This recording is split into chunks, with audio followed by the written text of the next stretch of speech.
جنت البقیہ، اے جنت البقیہ، اے جنت البقیہ، اے جنت البقیہ،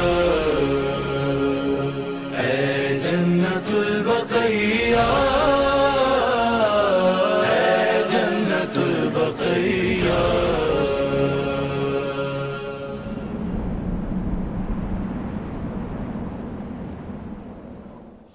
ماشاء اللہ ولا حول ولا قوة الا باللہ العلی العظیم وافوض امری الی اللہ حسبنا اللہ ونعم الوکیل نعم المولا ونعم النصیر اعوذ باللہ السمیع العلی العظیم من الشیطان اللعین الرجیم بسم اللہ الرحمن الرحیم الحمد للہ رب العالمین وبہ نستعین وہو خیر الناصرین ومعین الصلاة والسلام علی محمد وآلہ الطیبین الطاہرین واللعن الدائمۃ الباقیۃ علی اعدائہم اجمعین من الآن الی قیام یوم الدین اما بعد۔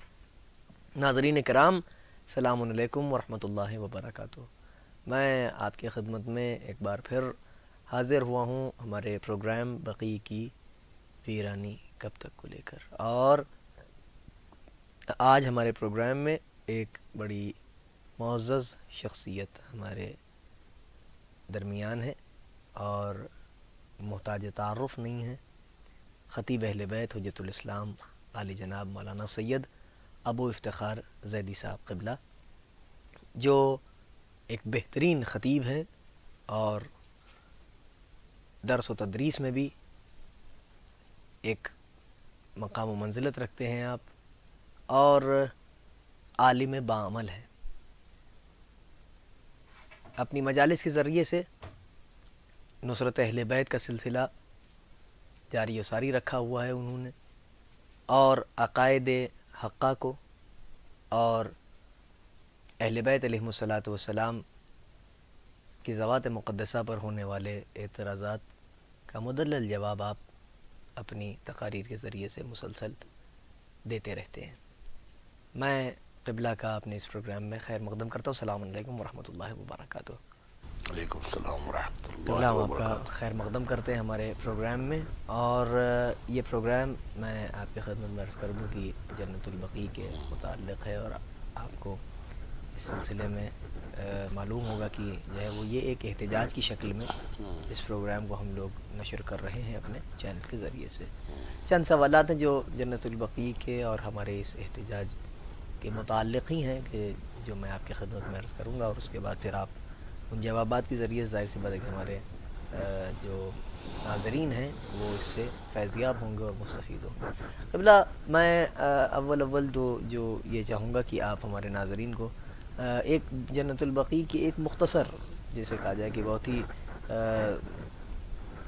مختصر اور جامع ایک تعارف کرائیں آپ جنت البقیع کا، کہ جنت البقیع کی تاریخ آپ کی نظر میں آپ کی زیر مطالعہ جو رہی ہو وہ آپ ہمارے ناظرین کو بتائیں۔ جنت البقیع کی تقریب ہی سے متعلق ہم بات کریں گے، جی اور یہ جو تقریب جس کے بارے میں ہم لوگ سب احتجاج کرتے ہیں، یہ تو 1925 میں یہ تقریب ہوئی، 1344 ہجری تھی، لیکن اس سے پہلے بھی ایک مرتبہ تقریب ہو چکی ہے۔ جی جی جی یہ جو تقریب ہوئی تھی 1344 میں، یہ ہوئی تھی عبدالعزیز ابن عبد الرحمن ابن سعود کے ہاتھوں، لیکن اس سے پہلے جو ہوئی تھی وہ تقریباً 1225 ہجری میں اور 1805 عیسوی تھی۔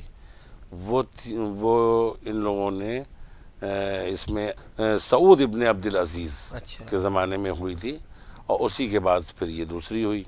تو اس کا تو احتجاج میرے خیال سے پتہ نہیں پہلے شاید منایا گیا ہوگا، لیکن یہ کہ اس کا تو تقریباً 95-98 سال سے یہ احتجاج ہم لوگ مسلسل ہر جگہ کرتے ہیں۔ بلکہ ہم لوگ جب ایران میں طالب علم کا دور تھا ہمارا، اور ایران میں یہ احتجاج صحیح پیمانے پہ نہیں ہوتا تھا، تو ہم لوگوں نے کئی لوگوں نے مل کر طالب علموں نے یہ احتجاج وہاں پہ باقاعدہ پوسٹر وغیرہ نکال کے شروع کیا تھا، حجتیہ میں اور حجتیہ کے علاوہ بھی۔ تو یہاں پہ یہ بھی ہم کہنا چاہیں گے کہ اب جبکہ اگر 1344 ہجری ہے تو اگلے ہی سال 1444 ہجری ہے. جی جی جی. تو ہمیں 100 سالہ گویا احتجاج اور بڑی شان سے جو واقعاً حق ہے شایان شان وہ ہمیں احتجاج کرنا چاہیے اگلے سال 1444 میں. اور یہی نہیں کہ ہم خالی ہجری اعتبار سے یہ احتجاج کریں، بلکہ جب ہم عیسوی اعتبار سے دیکھیں تو 1925 تو اب 2025 یعنی 4 سال کے بعد جو ہے وہ بھی ہم انگریزی لحاظ سے بھی ہم اس کا احتجاج کریں. اور آپ یہ دیکھیں کہ وہاں پہ اصل میں یہ سب جو ہوا یہ وہابیت کے پنپنے سے ہوا. بالکل بالکل. بلکہ یہ جو حکومت آئی، سعود جو آیا اور اس نے پھر آ کے حجاز کا نام ہی بدل دیا، سعودی عرب کر دیا اپنے نام پر، تو یہ پورا سب جو ہے وہ عبدالوہاب کی وجہ سے، محمد ابن عبدالوہاب کی وجہ سے، اسی کے اشاروں پر قانون بنے وہاں کے، اسی کے اشاروں پہ آج بھی وہاں پہ ممبر پارلیمنٹ میں کوئی شیعہ نہیں ہو سکتا ہے. یہ قانون بنا ہوا ہے وہاں کا. ہاں کہ وہاں کوئی شیعہ نہیں ہو سکتا ہے. تو یہ اسی کے ایما کے اوپر ہوا اور اسی کے بعد سے یہ تقریب ہوئی ہے، گویا اسی کے اشاروں پہ ہوئی ہے کہ یہ سب چیزیں کچھ نہیں ہیں. اور اسی کے بعد سے پوری دنیا میں ہم لوگوں نے، علماء نے احتجاج کیا اور آج تک وہ احتجاج الحمدللہ باقی ہیں. اور جب تک وہ روزے بند نہیں جائیں گے اس وقت تک ہم لوگ یہ احتجاج جاری رکھیں گے. تو قبلہ یہ جنت البقیع کی مظلومیت پر، کیونکہ جہاں تک مجھے یہ یاد آتا ہے کہ ایک واقعہ تو آپ کی زندگی کا ہی جو میں نے بھی اپنے والد سے بھی سنا اور وہ آپ لوگ جو ہے وہ، تو آپ جنت البقیع کی مظلومیت بزبان خود آپ اگر ہمارے ناظرین کو بتائیں تو یہ. ہاں دیکھیے مظلومیت اس کی یہی ہے کہ جب ہم لوگ ایک تو بی بی فاطمہ کا بھی روزہ وہاں پہ روایتیں ہے، بلکہ زیادہ تر جو معتبر روایت ہے، ویسے تو 3 روایتیں ہیں مگر معتبر یہ کہ جنت البقیع میں ہے. تو اسی جنت البقیع میں سارے آدمی تو جا سکتے ہیں، دوسرے لوگ بھی جا سکتے ہیں، لیکن یہ کہ خواتین وہاں زیارت نہیں کر سکتی. اچھا. یہ سب سے بڑا ایک ظلم ہے مذہب تشیع پر، بلکہ خواتین پر، کہ چاہے وہ کوئی بھی خاتون ہو وہ اوپر چڑھ کے زیارت روزوں کی نہیں کر سکتی. قبروں کی زیارت ہم لوگ تو جا بھی سکتے ہیں لیکن ہم لوگ قبروں تک نہیں پہنچ سکتے. یہ ہمارے لیے ظلم ہے کہ ہم وہاں پہ جاتے ہیں. عورتیں یہی قلق لے کے آ جاتی ہیں کہ بھئی ہم لوگ وہاں جاتے ہیں، سب کچھ ہوتا ہے، لیکن ہم بی بی کی قبر نہیں دیکھ پاتے، ائمہ کی قبر نہیں دیکھ پاتے.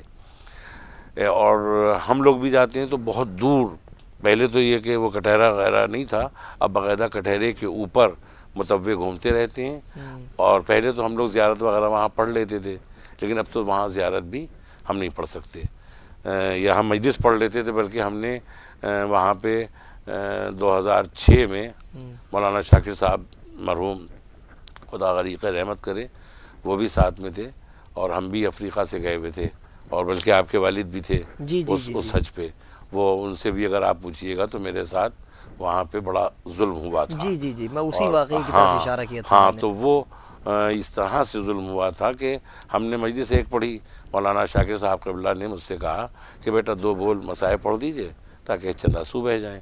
تو ہم نے وہ ان کے حکم پر مختصر سے مسائل بی بی فاطمہ کے وہاں پڑھے.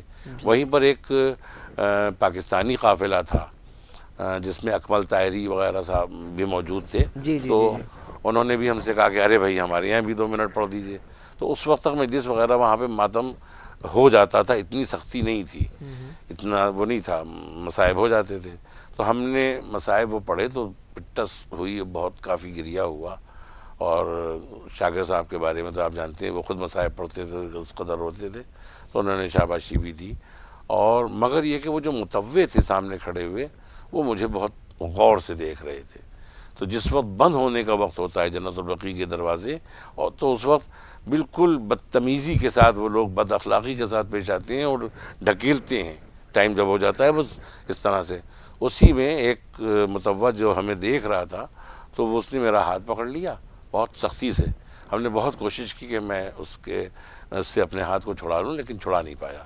پھر وہی نیچے جو ہے تہخانہ ہے. اچھا. انہی قبروں کے نیچے جا کے نیچے تہخانہ ہے.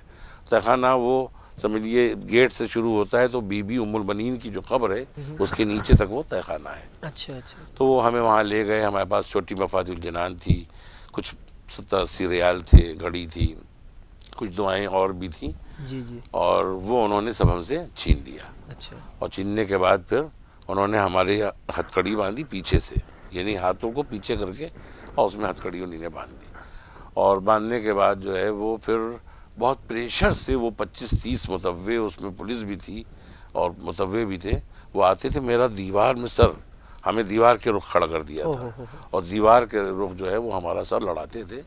لیکن یہ کہ ہمیں، میں سچ بتا رہا ہوں کہ مجھے اگر یوں عام طور پہ چوٹ لگ جاتی تو شاید احساس ہوتا، صحیح، بالکل ذرا سا بھی احساس ہی نہیں ہو رہا تھا کہ میری چوٹ بھی لگ رہی ہے.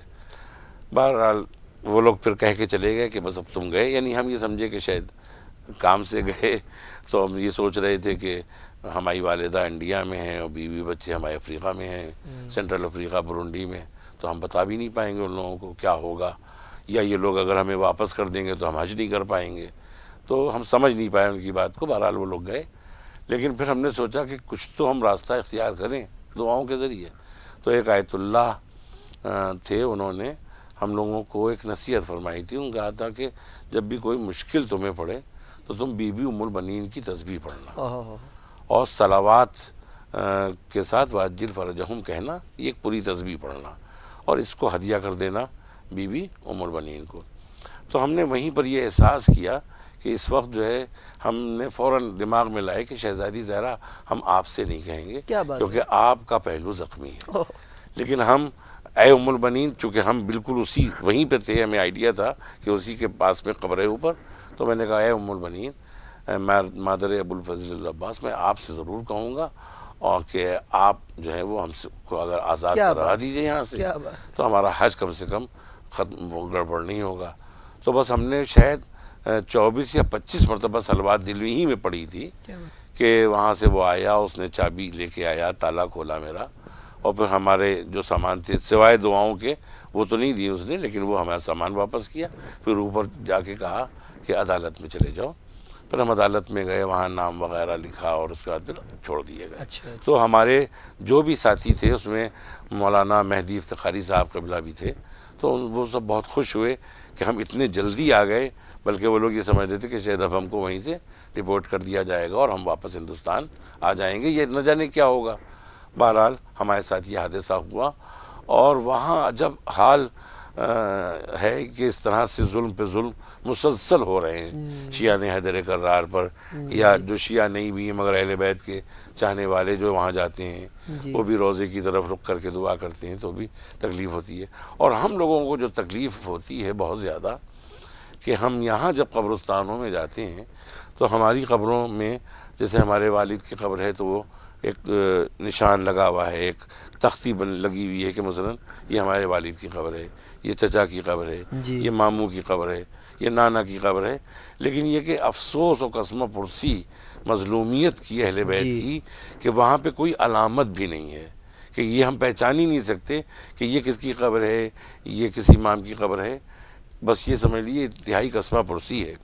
اور بس یہ کہ تاریخ میں نہ ہوتا، اور تاریخ میں ہونا اور دوسرے اس جگہ ہی پہ پہرے کا ہونا، یہ ثابت کرتا ہے کہ یہاں پہ مظلومین دفن ہیں، اور ان کا پہرا نہ ہوتا تو شاید ہم کو پتہ بھی نہ چلتا.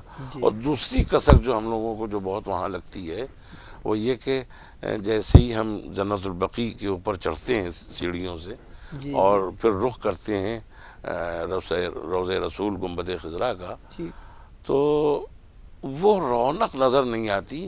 تو فوراً ہمارے دل میں یہ احساس ہوا کہ شاید اس لیے وہ رونق نہیں ہے کیونکہ آپ کی بیٹی اور آپ کے جو اولاد ہے ان کی قبریں بے سایہ ہیں، تو آپ کے اس گنبد پہ کیسے وہ رونق آ جائے گی. جی جی جی. بس یہی مطلب یہ داستانیں ہیں جو مسلسل ظلم کی داستانیں ہیں. ایسا نہیں ہے کہ صرف اہل بیت پر ہی ظلم ہوا، اہل بیت کے چاہنے والوں پر بھی مسلسل ظلم ہو رہا ہے، اور آج تک ہو رہا ہے کسی نہ کسی طریقے. حضرات ناظرین کرام، جیسا کہ آپ حضرات ابھی سماعت فرما رہے تھے، اور یہ ایک ایسی روداد ہے کہ آنکھوں کا چھلک پڑنا یہ دلیل ہے اس بات کی کہ یہ آج بھی مظلوم ہیں اور ان پر ظلم کا سلسلہ مسلسل جاری ہے. آپ اندازہ لگائیں اور ملاحظہ کریں. میں نے صرف اشارتاً گزارش کی تھی قبلہ کی بارگاہ میں، کیونکہ اس سفر میں میرے والدین بھی ساتھ تھے، اور ایک واقعہ میری والدہ بھی اکثر بیان کرتی ہیں، وہ بھی انشاءاللہ آپ کی خدمت میں عرض کروں گا، بقیع کی مظلومیت اور جو زائرین جنت البقیع ہیں ان کی مظلومیت کے متعلق وہ واقعہ ہے. جیسا مولانا ابھی ارشاد فرما رہے تھے، تو یقین جانیں کہ یہ بھی ایک مظلومیت کا عجب پہلو ہے کہ بقول شہید علامہ ناصر عباس علی اللہ مقامہ کی دنیا کا واحد ایسا قبرستان ہمیں نظر آتا ہے کہ جہاں پر قبروں پر ظالم درے لیے موجود ہیں، اور ان قبروں کی زیارت کرنے والوں پر ان دروں کے ذریعے سے وہ ظلم و ستم ایجاد کرتے ہیں. بہرحال خداوند عالم ظالمین کو جلد سے جلد نیست و نابود کرے، اور انہیں ان کے کیفر کردار تک پہنچائے، اور یہ سلسلہ ہمارے احتجاج کا مسلسل جاری و ساری رہے، اور ہم اسے اور زیادہ مؤثر کر سکیں. قبلہ ہم اپنے اس احتجاج کو جب سے جنت البقیع کے روضہ مقدس منہدم ہوئے اس روز سے لے کے اور اب تک ہر سال احتجاج کیا جاتا ہے، اور یہ سلسلہ سالانہ جاری و ساری ہے. لیکن کیا یہ سال میں ایک مرتبہ احتجاج ہی کافی ہے؟ ایک سوال میرا یہ ہے، اور جو دوسرا سوال ہے وہ یہ ہے آپ کی خدمت میں کہ اور کیا انداز ہم اختیار کریں کہ جس سے ہمارا یہ جو احتجاج ہے یہ اور زیادہ مؤثر ہو سکے اور اس میں اور زیادہ ایک شدت پیدا ہو سکے. یہ دو سوالات آخر میں دیکھیے، ایک تو یہ کہ بہت سے راستے ہیں اس دور میں. پہلے تو آپ کا جو پہلا سوال ہے کہ یہ ایک ہی دن کافی ہے کیا؟ جی، تو اگر ایک دن اس طرح سے منا لیا جائے کہ جو لوگ یہ کہیں کہ ہاں کافی ہے تو ٹھیک ہے. یعنی پھر ہر گھر میں غم ہو، اسی طرح سے مجلس ہو بی بی فاطمہ کی اور ان ائمہ کی، یا شب بیداری ہو، 7 شوال کو شب بیداری ہو اور 8 شوال کو غم منایا جائے، ایک چھوٹا سا تابوت بنا کے، جس طرح سے 3 دن شبوں میں ہم لوگ کرتے ہیں، اور ایک چھوٹے چھوٹے تابوت لوگ گھروں میں مولا کائنات کے اٹھاتے ہیں. تو یہ تو اس انعماق سے وہ ایک دن اور ایک رات منائی جائے کہ پھر لوگ کہیں کہ ہاں ٹھیک ہے. لیکن اگر ایسا نہیں ہو پا رہا ہے تو پھر احتجاج کبھی بھی ہم کر سکتے ہیں ظلم کے خلاف. بالکل، کیونکہ ظلم ہمیشہ ہے، اور ہمیشہ جب ظلم ہے تو ہمارا احتجاج بھی ہمیشہ ہر موقع پر، کبھی ہم شب جمعہ اپنی مجلسوں کے ذریعے سے احتجاج کریں. کیونکہ ہوتا یہی ہے کہ 8 شوال تک یا بی بی فاطمہ صلوات اللہ کی جو ایام میں مجالس آتی ہیں یا اس میں کچھ تذکرہ ہو جاتا ہے، لیکن پورے سال نہ ذاکرین تذکرہ کرتے ہیں، نہ شعراء تذکرہ کرتے ہیں، نہ عوام میں تذکرہ ہوتا ہے. تو کچھ اس طرح کی چیزیں رکھی جائیں، اس طرح کے پروگرام رکھے جائیں کہ اہمیت مثلا جنت البقیع یا مثلا اس طرح کے سیمینار ٹائپ کے بھی ہونا چاہیے تاکہ لوگوں کو زیادہ سے زیادہ معلومات ہو. سیمینار کیا، ہمارے یہاں تو سب سے بڑی مجلس ہے. بالکل، اگر مجلسیں ہی برپا کر دی جائیں اس زمانے میں، ہر گھر میں مجلس ہو، ہر مسجد میں مجلس ہو، ہر امام باڑے میں مجلس ہو، تو یہ بہت بڑا پیغام ہوگا. اور دوسرا جو ذریعہ ہے، آج واٹس ایپ کا ذریعہ ہے، فیس بک کا ذریعہ ہے. تو ہم اتنے میسیجز مختلف لوگوں کو، دوستوں کو کرتے ہیں، روز 2 گھنٹے ہم صرف کر دیتے ہیں میسیج کے جواب دینے میں یا میسیج کرنے میں. ایک میسیج اگر ہم ہر روز یہ طے کر لیں کہ جنت البقیع کے سلسلے میں ہمیں کرنا ہے، سبحان اللہ. اگر نہیں، ایک ہر روز ویک میں جمعے کو جو ہمیں احتجاج کے طور پر کہ ہمیں ایک میسیج فیس بک میں ڈالنا ہے کہ جنت البقیع کے روزے تعمیر کیے جائیں اور ظالم انتہا تک ان کو پہنچایا جائے. ظالم، بالکل بالکل.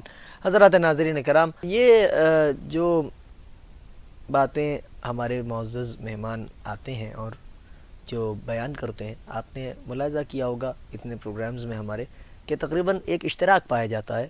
ہمارے پہلے جو مہمان آئے ان سے لے کے اور آج کی تاریخ تک جتنے بھی ہمارے مہمان آئے، ان تمام حضرات کی بیانات میں ایک بات جو مشترک نظر آتی ہے وہ یہ کہ احتجاج میں مجالس اور سیمینارز، سمپوزیمز اس طریقے کے اور زیادہ، اور سوشل میڈیا، ہمارا پرنٹ میڈیا، الیکٹرانک میڈیا، ان تمام چیزوں کے ذریعے سے یہ بار بار ان باتوں کا تکرار اس بات کی دلیل ہے کہ یہی چیزیں اس وقت ایسی ہیں کہ جن کے ذریعے سے ہم اپنے احتجاج کو اور زیادہ ایک اثر دے سکتے ہیں، اور وہ پر اثر احتجاج ہمارا ظاہر سی بات ہے کہ اثر انداز ہوگا ہی ان ظالموں پر اور ان کی حکومت پر، چونکہ میں آپ کی خدمت میں یہ بھی عرض کروں کہ یہ جو سلسلہ ظلم کا ہے یہ ایک بہت پرانی فکر چلی آ رہی تھی جو اہل بیت علیہ الصلوۃ والسلام کی دشمنی کی تھی، اسی فکر کے تحت ہی یہ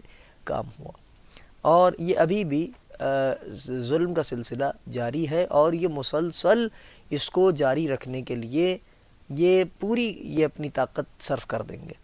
لیکن میں آپ کی خدمت میں یہ بھی عرض کر دوں کہ خدا ظالم کو ڈھیل دیتا ہے تو ایک نہ ایک دن وہ رسی بھی کس دیتا ہے، اور اس کے بعد پھر بڑے بڑے ظالموں کو ہم نے دیکھا کہ کس انداز سے وہ اٹھے، اور اس کے بعد پھر کس حساب سے ان کی حکومتیں ختم ہوئیں، اور وہ کیسی ذلت اور رسوائی والی موت پا کے اس دنیا سے گئے۔ یہ تمام چیزیں روز روشن کے آفتاب کے مانند ہمارے سامنے روشن و واضح ہے۔ بس میں اسی کے ساتھ ساتھ اپنے آج کے جو ہمارے مہمان ہیں ان کا تہہ دل سے شکریہ ادا کرتا ہوں۔ ہم آپ کے بہت ممنون و مشکور ہیں اپنی طرف سے، اور اپنے پوری ٹیم کی طرف سے، اپنے پورے چینل کی طرف سے ہم بے پناہ شکر گزار ہیں آپ کی کہ آپ نے قبلہ ہمیں اپنا قیمتی وقت دیا، اور جو میں چاہ رہا تھا کہ وہ ایک واقعہ جو ظاہر سی بات ہے کہ وہ آپ کی زندگی سے متعلق ہے، لیکن یہ ایک مسلسل، یہ ہر شیعہ اور ہر چاہنے والے کا ایک کرب ہے، ایک درد ہے کہ جو ظاہر سی بات ہے کہ جو واقعہ آپ کے ساتھ گزرا اسی انداز سے اور بھی بہت سے زائرین ہوں گے کہ جن کے ساتھ ایسے واقعات گزرے۔ تو یہ ساری چیزیں اس لیے تاکہ دنیا کو پتہ چلے کہ ہم مظلوم کے ماننے والے اور خود بھی مظلوم ہیں، کیونکہ اسی سبب ہم مظلوم ہیں کیونکہ ہم ان مظلومین ہیں۔ اور یہ بات یقین رکھنا چاہیے کہ قرآن میں آیت ہے سیعلم الذین ظلموا ای منقلب ینقلبون۔ یہ جو لوگ کہتے ہیں کہ اللہ بدلہ نہیں لے رہا ہے، اللہ یہ نہیں کر رہا ہے، یہ غلط الفاظ ہیں۔ سیعلم الذین ظلموا ای منقلب ینقلبون جس کے ذہن میں ہوگا وہ پھر اس کو یہ تصور نہیں آنا چاہیے، بالکل نہیں۔ اور آخر میں ایک ہم پیغام ضرور کہیں گے بالکل کہ شہزادی زہرا کے دشمنوں سے دوستی نہ کریں، اور ناراضگی شہزادی زہرا کا سبب ہم نہ بنیں، نہ ہم اپنے عمل کے ذریعے سے شہزادی زہرا کو ناراض کریں، اور نہ ہی ہم اپنی زبان کے ذریعے سے۔ بالکل بالکل، یہ ایک ایسا پیغام جس کو واقعاً اس وقت اس پیغام کی ضرورت بھی تھی، اور یہ پیغام ہمارے تمام ناظرین تک پہنچنا بھی ضروری تھا۔